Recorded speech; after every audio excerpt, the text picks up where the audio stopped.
Alors, aux États-Unis, ça commence à sentir un peu bon. Bon, enfin, à sentir un peu bon vu que Trump est toujours au pouvoir et que c'est absolument dramatique tout ce qui se passe là-bas. Pas besoin de l'expliquer. Dire que ça commence à sentir bon, c'est quand même un peu too much. Ceci étant dit, il est en train de se passer des trucs aux États-Unis, notamment dans la gauche américaine.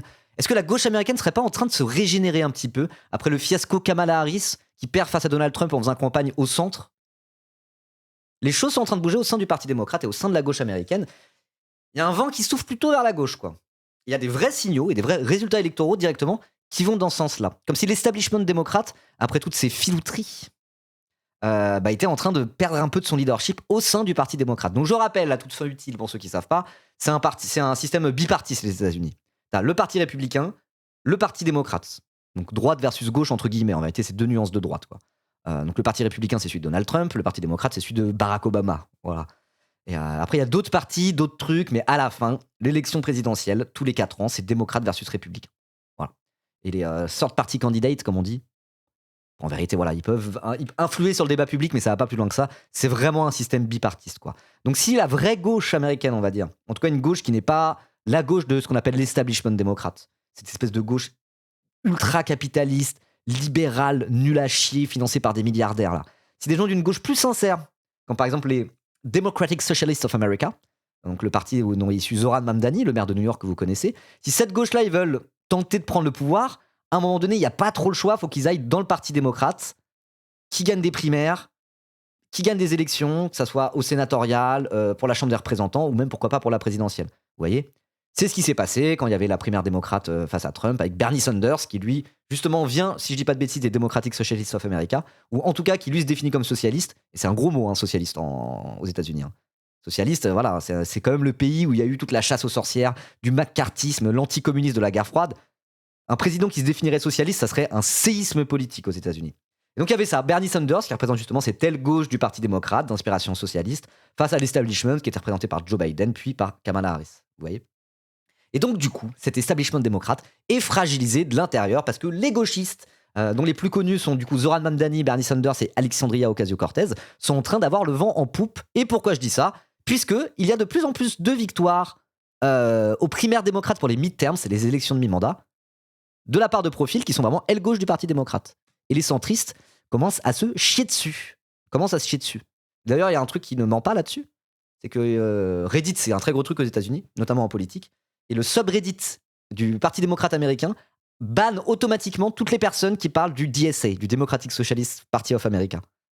Voilà. Alors, tu parles trop de Zoran Mamdani des socialistes, tu dégages, on te banne instantanément. Ils sont en train de serrer les fesses. Ils sont en train de se faire un peu graille de l'intérieur. Voilà. Et on a déjà un peu parlé sur cette chaîne. Là, ça commence à prendre forme, quoi. Voilà, ça commence à prendre forme. Et d'ailleurs, il y a quelqu'un que vous connaissez probablement qui, lui, en ce moment, est à fond là-dedans, essaie de tout faire pour ça. Et c'est Hassan Abi, bien sûr. Hassan Piker has now rallied for and endorsed 13 primary candidates who have won in 5 states. 7 will serve in the US Congress. Donc, c'est les élections de mi-mandat. Lui, il soutient, donc c'est le plus gros streamer politique au monde, Hassan Abi. Et c'est un Américain, vous le connaissez probablement. Et donc du coup, à chaque fois, il soutient ses candidats à la primaire démocrate de l'aile gauche, souvent issus ou proches du DSA, donc les socialistes américains. Et ça a l'air de bien fonctionner. Il est en train de prendre un buzz, Hassan Abi, là, à l'approche des midterms. Sur Fox News, il parle de lui tous les jours, quasiment. Genre, ouais. Hassan, qui est d'ailleurs fan de Mélenchon, tout à fait. Et il est solide de zinzin, quoi. Voilà. Donc là, ça commence un peu à bouger à ce niveau-là. Et donc, à voir le résultat des midterms. Je vous dis souvent sur cette chaîne, a priori, il va se prendre une branlée aux midterms. Donald Trump, certes, mais une branlée face à qui? Face aux démocrates. Mais quel démocrate? Le vieil establishment centriste de merde qui a reperdu le pouvoir et qui a permis, via Kamala Harris et Joe Biden, à Donald Trump de revenir au pouvoir? Ou un parti démocrate en mutation qui est en train de mettre un coup de barre à gauche? C'est la question qu'on va se poser aujourd'hui. Voilà.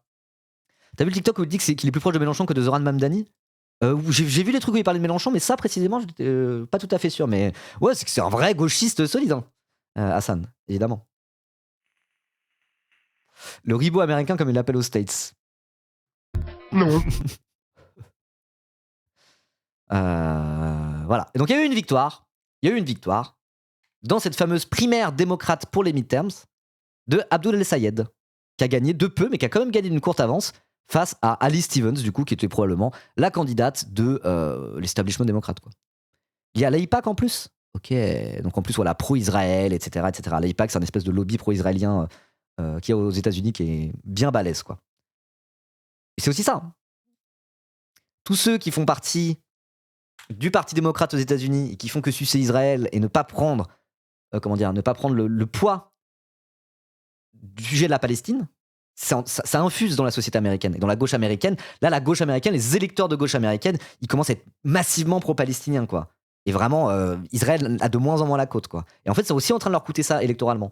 Tous ces gens qui n'ont pas parlé, qui n'ont pas été pro-palestiniens, en fait. Tous ces gens qui ont défendu Israël, qui ont participé à toute cette merde-là dans laquelle on est depuis 3 ans, j'ai pas besoin de vous expliquer. Là, ils sont en train de se prendre aussi un petit peu des dérouillés aux élections parce que leurs propres électeurs, globalement, sont pro-palestiniens et en ont marre d'Israël et du soutien des États-Unis à Israël. Parce que je rappelle qu'Israël, s'ils n'ont pas le soutien des États-Unis, ils peuvent plus rien faire, quoi. Voilà. AOC suce aussi Israël. Je veux dire, par rapport aux démocrates moyens de l'establishment du Parti démocrate, quand même beaucoup moins, quoi. Alors après, les choses sont pas binaires. Encore une fois, on parle de politique américaine, hein. C'est la politique américaine, vous attendez pas à avoir des gens ultra based, des espèces de maxi décoloniaux antisionistes radicaux. On parle du Parti démocrate américain. Donc toute proportion gardée, hein. Les opposants pro-palestiniens à l'establishment démocrate, c'est pas des antisionistes radicaux non plus. On est d'accord. Mais je veux dire, il faut prendre aussi conscience de ce que c'est que l'establishment démocrate. L'establishment démocrate, c'est la team de Joe Biden, hein. C'est la team de Joe Biden. Genocide Joe, on l'appelait. Genocide Joe, hein. Quand on parle de l'establishment démocrate, c'est ça. C'est des gens qui sont pro-israéliens, qui sont complices du génocide, premièrement, et qui sont parmi les plus gros complices et responsables du génocide, parce que il n'y aurait pas de génocide à Gaza, Israël ne pourrait pas se permettre de faire tout ça sans le soutien des États-Unis. Et le Parti démocrate, l'establishment démocrate au pouvoir, a été non seulement proactif, mais a été quasiment l'artisan de ce génocide-là, en continuant de soutenir Israël, malgré toutes ces horreurs-là. Donc quand on parle de l'establishment démocrate, on parle de ce niveau-là, de sionisme et de position pro-Israël. Alors certes, la gauche américaine, vraiment de gauche, on va dire, les Democratic Socialists of America, etc., c'est pas les antisionistes les plus radicaux au monde, mais je veux dire, comparé à l'establishment démocrate, qui sont littéralement des immenses sionistes de zinzin, responsables du génocide à Gaza et la colonisation de la Cisjordanie, ça reste quand même, voilà, ça reste quand même un vrai clivage, quoi. Un vrai clivage, quoi. Voilà. Bref, donc je vous propose de lire cet article et de continuer à parler de ça. Merci Eggs pour ton 3e mois d'abonnement. Et hop, un demi-tasty crousti pour la gauche respectable.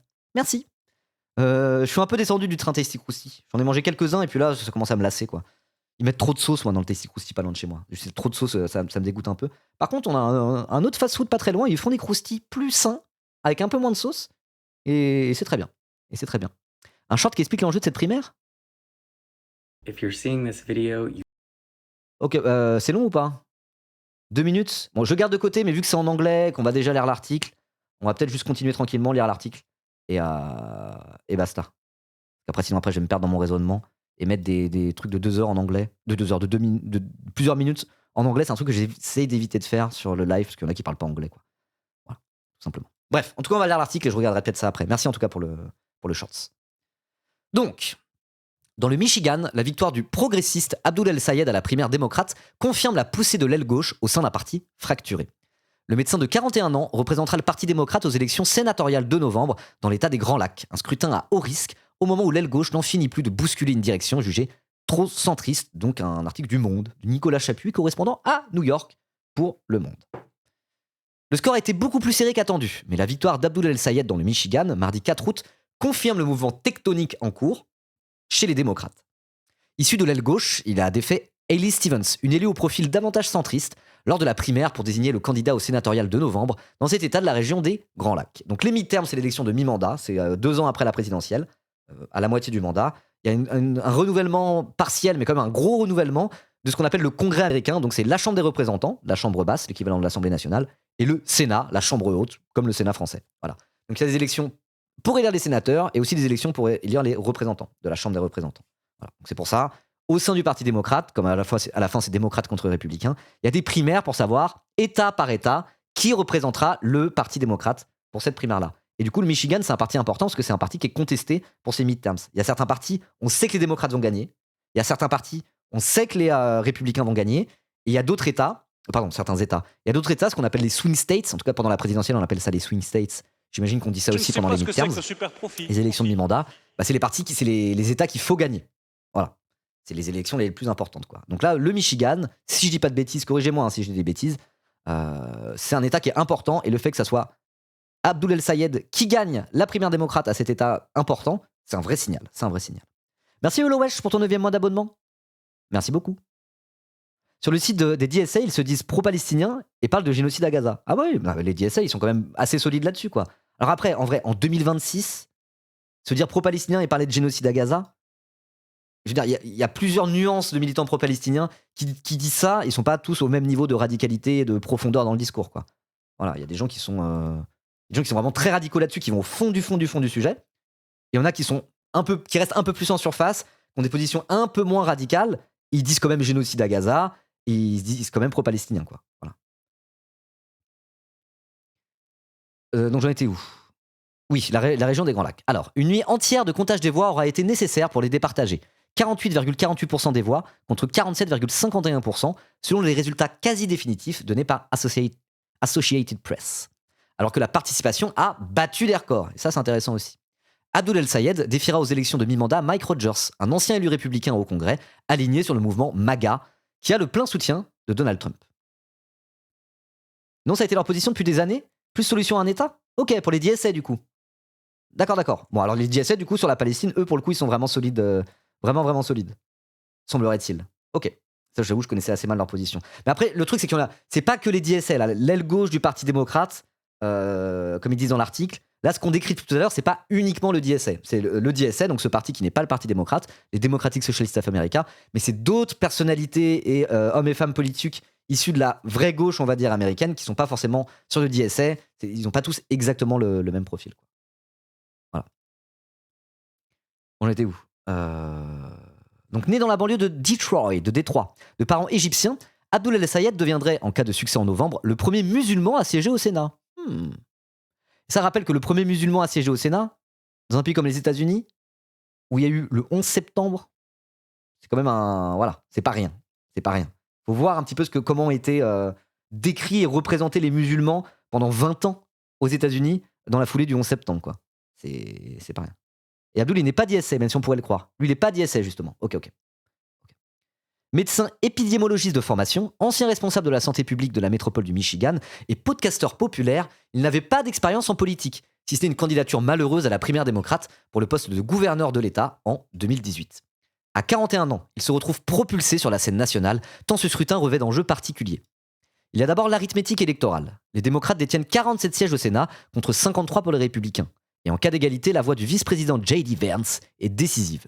Pour dominer cette assemblée, les démocrates doivent donc conquérir 4 sièges et n'en perdre aucun. Or, celui du Michigan, un État bascule, les fameux swing states, où les élections sont historiquement très serrées, est aussi à risque pour les démocrates, qui sont les sortants. Le sénateur Gary Peters a décidé de ne pas se représenter. Ok, donc là, ils ont déjà ce siège-là, mais il ne faut surtout pas qu'ils le perdent. Il y a ensuite la dynamique politique.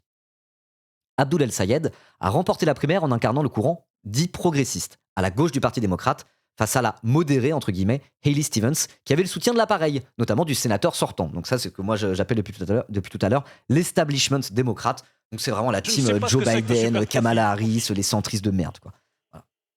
Hayley Stevens, il a été élu sur un programme résolument social. Il défend la couverture santé pour tous, le fameux Medicare for All, sur sa dénonciation de l'ICE, la police de l'immigration qu'il veut abolir, et surtout sur ses positions pro-palestiniennes, tant le conflit au Moyen-Orient est devenu un marqueur et une source de clivage au sein des démocrates. Hayley Stevens défendait une ligne davantage pro-israélienne et avait le soutien des principaux groupes de financement américains en faveur de l'État hébreu, dont le fameux AIPAC, l'American Israel Public Affairs Committee, devenu un véritable repoussoir pour une partie de la gauche. Donc vrai signal. L'appui financier dont a bénéficié la candidate a d'ailleurs été au centre de cette campagne, marquée par des attaques virulentes des deux côtés. Jamais autant d'argent n'avait été dépensé pour une primaire démocrate, avec plus de 60 millions de dollars, donc 52 millions d'euros, investis par des donateurs extérieurs pour promouvoir la candidature de Hayley Stevens et éreinter celle d'Abdoul El Sayed. Des sommes démesurées, même à l'échelle de la politique américaine. Pour comparaison, justement j'étais en train de me dire, mais attendez, c'est beaucoup plus que le budget dont on a le droit en France pour la présidentielle. C'est ce qu'ils vont dire. Pour comparaison, c'est 2,5 fois le budget maximal autorisé pour un candidat qui atteint le second tour à la présidentielle française. La dinguerie. Alors qu'il s'agissait d'une primaire partisane. Non mais attendez. C'est une primaire, juste pour un parti, juste pour les sénatoriales, juste dans un État. Et pourtant, c'est 52 millions d'euros dépensés. 2 fois plus, 2,5 fois plus que pour un candidat de second tour aux présidentielles françaises. Comme si c'était une primaire du PS pour des législatives. 52 millions de dollars. C'est dire à quel point il y avait de l'enjeu, sinon ils n'auraient pas mis autant de thunes. Il y avait de l'enjeu, et pour moi c'est une vraie bonne nouvelle, c'est vraiment un signal de fou. Combien? 52 millions d'euros. 2,5 fois plus le budget autorisé pour une campagne d'un candidat à la présidentielle française qui atteint le second tour.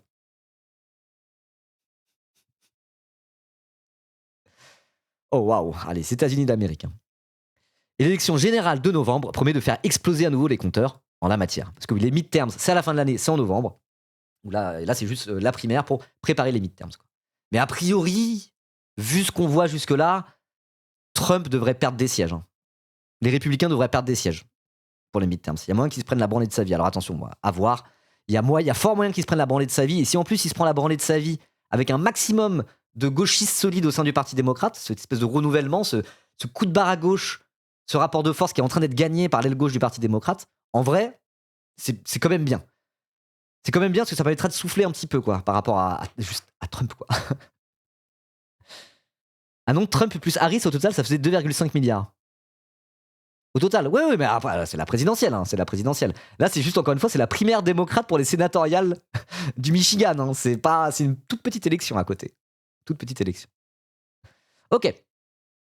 Abdul El-Sayed s'est nourri de ce flot d'argent déversé en faveur de sa concurrente. Menant une campagne de terrain efficace, il n'a cessé de dénoncer l'achat des élections par les plus riches et de promettre de redonner du pouvoir d'achat aux habitants du Michigan, un État durement frappé par la désindustrialisation automobile ces dernières années. Michigan, ça fait partie de la Rust Belt, on est d'accord. La Rust Belt, c'est ce groupement d'États américains qui, historiquement, sont des fleurons de l'industrie automobile, et avec la désindustrialisation, il y a beaucoup de chômage, et du coup, à la base, c'était des bastions ouvriers qui votaient plutôt à gauche, truc d'intérêt de classe, et là, dernièrement, c'est plutôt rangé du côté de Trump, et justement, l'establishment démocrate n'arrive pas à récupérer les électeurs de la Rust Belt, parce qu'ils ont un programme qui est de droite économiquement, tout simplement. Comme Detroit, exactement. Detroit, c'est dans quel état, me dites plus, je me souviens, attendez. T'as le Michigan. Ah, c'est l'autre là, c'est voisin du Michigan, c'est au bord du lac Michigan, Detroit. Ah, je me souviens plus, je suis fatigué. Illinois, c'est de l'Illinois, c'est ça. C'est de l'Illinois. Et Michigan, c'est là où il y a Minneapolis. On est d'accord, Minneapolis, c'est dans le Michigan. Illinois. C'est bien ça. Minneapolis, c'est une ville du Michigan. Oui, c'est ça. Sachant que Minneapolis, c'est là où il y a eu tous les trucs avec la ICE, là, avec, comment ça s'appelle, Ronnie Good, qui s'est fait tuer par la ICE alors qu'elle avait absolument rien fait, etc. Non, c'est dans le Minnesota. Merde. Détroit, c'est dans le Michigan. Vous m'avez dit n'importe quoi. C'est pour ça que je me suis mélangé les pinceaux. C'est pour ça que j'avais pas l'association. Ok, pardon. Chicago, c'est dans l'Illinois. Détroit, c'est dans le Michigan. Et Minneapolis, c'est dans le Minnesota. Excusez-moi. Mais après, c'est un peu chiant parce que l'Illinois, c'est juste en face du lac Michigan. Il y a un immense lac à cet endroit-là qui est une frontière naturelle entre le Canada et les États-Unis. Et en fait, la ville qui est au bord du lac Michigan, Détroit, il se trouve que c'est dans l'Illinois. Voilà, le lac Michigan traverse Détroit et Chicago. Et en gros, t'as la frontière entre les deux. Du coup, c'est un peu le bordel, je me suis mélangé les pinceaux. Mais ok, c'est bon, on l'a. En tout cas, tout ça, c'est la Rust Belt. Le streamer est en train de tout whip-in. Bah oui, mais c'est ça qui est bien avec Twitch. C'est ça qui est bien. Si je dis de la merde... Non, mais j'avais envie de m'en souvenir, mais j'ai oublié, quoi. Si je dis de la merde, vous êtes là pour me corriger. Et l'intelligence collective marche. Ouvre Maps STP. Attends, est-ce que je vais pas me faire Docs si j'ouvre Maps? Je regarde. Attendez. Hop là, j'enlève mon Dark Reader. Ah non, c'est bon, j'ai pas mon adresse ou quoi. Voilà.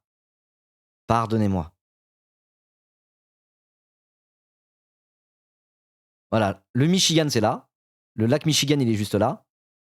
Ah non, c'est pire que ça. Détroit, c'est dans le Michigan, mais c'est pas au bord du lac Michigan. Alors que Chicago, c'est dans l'Illinois, mais c'est au bord du lac Michigan. Mais si, parce que le lac Michigan, il passe par en haut, en fait. Ah non, c'est le lac Houston. Le lac, je sais pas quoi, là. C'est pour ça que je me suis mélangé. Et franchement, bravo les États-Unis. Hein. Bravo les États-Unis. C'est quoi cette ville London? Vous vous foutez de la gueule du monde? Bon, ça c'est au Canada.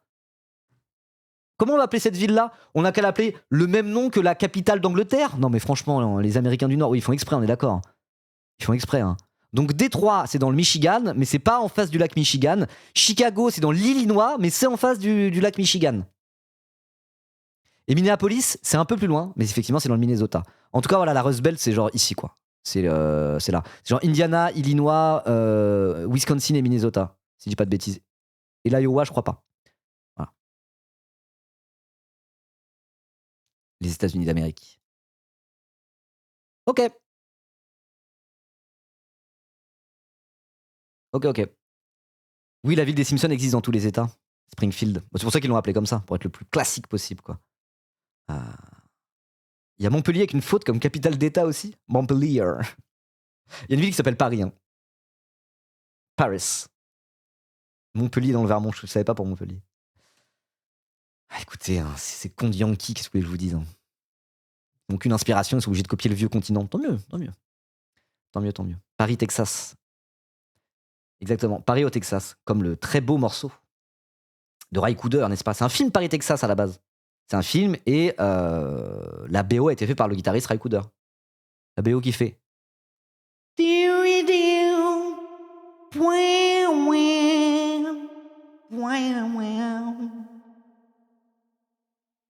Film de Wim Wenders. Ok, mais je l'ai pas vu, figurez-vous. Ok, allez. Bon, bref, d'accord. Donc le Michigan, élection générale, Abdul El-Sayed. J'en étais où? Voilà, un État, le Michigan, un État durement frappé par la désindustrialisation automobile ces dernières décennies. C'est pour ça qu'on parlait de la Rust Belt et tout ça. Après avoir remporté cette primaire d'un cheveu, alors que les sondages lui donnaient une large avance, il va devoir désormais rallier la frange plus centriste qui a voté en faveur de Haley Stevens, ainsi que les indépendants qui font souvent la décision dans les élections américaines. Donc oui, c'est quand même pas gagné. C'est plutôt un bon signal, mais c'est pas gagné. Sa désignation est la dernière d'une série de victoires de candidats estampillés à gauche au sein du Parti démocrate, qui défie la direction du mouvement, jugé trop centriste. Alors certes, c'est pas gagné dans le Michigan, mais c'est pas non plus un truc isolé, ce qui s'est passé dans le Michigan. Zoran Mamdani, le maire de New York, socialiste revendiqué, est le symbole le plus visible de ce mouvement de fond. 3 candidats soutenus par ce dernier ont ainsi été élus dans sa ville face à des adversaires plus modérés, encore une fois, pour préparer les midterms côté démocrate. Donc ça, c'était en juin, lors des primaires pour les élections à la Chambre des représentants. Donc Abdul El-Sayed, c'est pour les sénatoriales, mais les midterms, c'est aussi le renouvellement de la Chambre des représentants. Donc là, c'était pour la Chambre des représentants, la Chambre basse à New York. Leur circonscription était acquise aux démocrates. Ils devaient rejoindre le Congrès à Washington en novembre et grossir les rangs du groupe des progressistes. Voilà, parce qu'à New York, de toute manière, aux midterms, c'est les démocrates qui passent. C'est pas un swing state, vous voyez. Dans le Colorado qui est un État démocrate aussi, figurez-vous. On pourrait croire que c'est un État républicain, parce que le Colorado, c'est au fin fond des États-Unis, quoi. C'est très rural, mais c'est un État démocrate. C'est même pas un swing state, hein, si je dis pas de bêtises, le Colorado, pour la présidentielle en tout cas, c'est un État démocrate. Voilà, et c'est l'État de South Park, évidemment. South Park, c'est un county, c'est un comté du Colorado. C'est pour ça qu'il y a souvent des trucs. Enfin, ça se passe dans le Colorado, South Park, et même souvent, il parle de Denver. Il parle des Broncos de Denver. Denver, c'est le chef-lieu du Colorado. Et Trey Parker et Matt Stone viennent du Colorado. Et c'est les premiers à légaliser la weed, c'est vrai.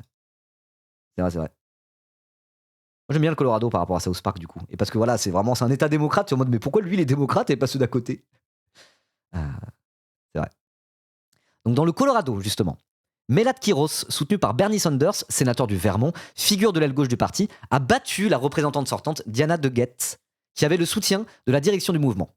Madame Kiros, en plus d'être démocrate et membre des fameux Democratic Socialists of America dont on parle depuis tout à l'heure, à l'instar de Mamdani, et Abdul El-Sayed, lui, se revendique de son côté capitaliste opposé au monopole. Ça reste les États-Unis, voilà, ça reste des capitalistes, c'est pas des anticapitalistes. Voilà, mais bon.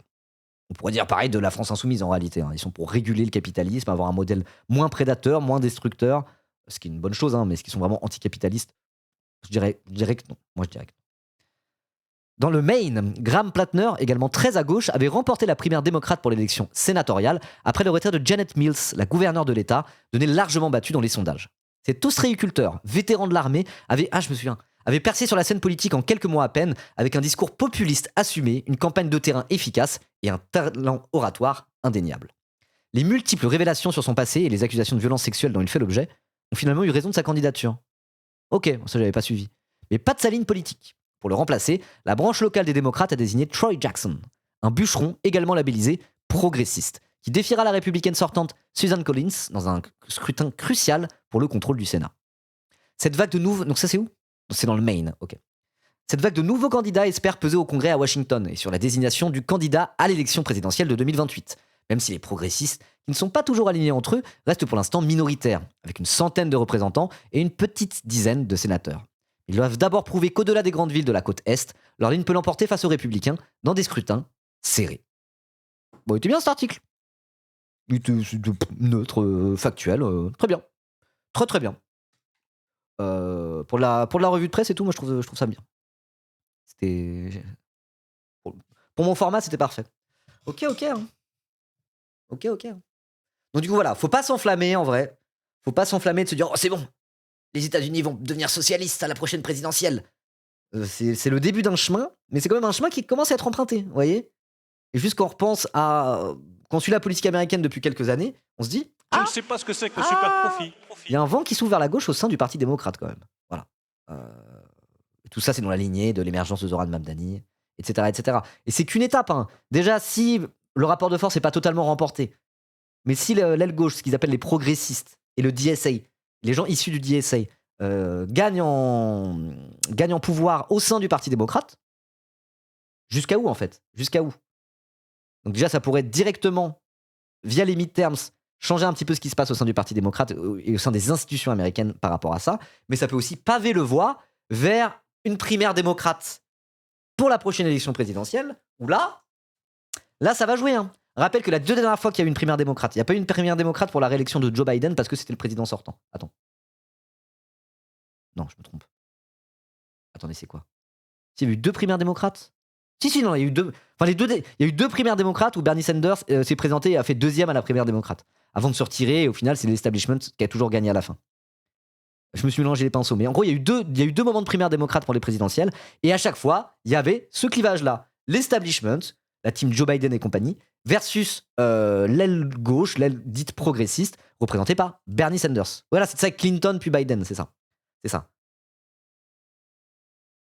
Oui, c'est ça. Et Biden pour sa première élection. Il y a un moment donné, il n'y avait pas eu de primaire.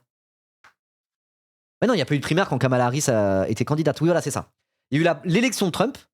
C'était Clinton versus Bernie Sanders, Hillary Clinton versus Bernie Sanders, establishment versus progressiste en 2016. Enfin, c'était 2015 la campagne.